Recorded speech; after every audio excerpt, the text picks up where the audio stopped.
I don't even know how to read this. For each would be more clear.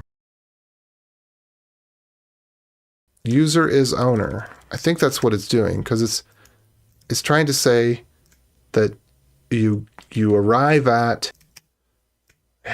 for each would be more clear. The more array methods you know in JavaScript, the more difficult it is to read other people's code, because the more likely you are to encounter things that are semantically incorrect. So filter is to limit an array from a larger set to a smaller set. Find is to get one. Sum is to make sure that at least one exists, but not to actually return it. And so this sort of thing is difficult because when I see filter, I'm expecting that what we want is a funnel, that is the semantic meaning of filter.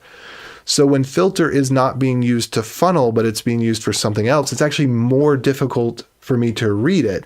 Whereas if you had just put for each, I would actually have an easier time reading it, because for each says I'm not prescribing what way the data should be interpreted. I'm leaving it up to you to read the code to make your own conclusions about the interpretation. For each is non-prescriptive. It is descriptive.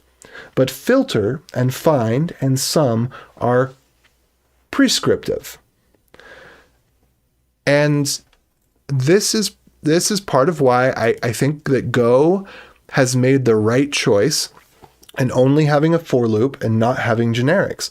It is not possible to create utility libraries in Go, at least not ones that you'd want to use because they'd be so incredibly bad. And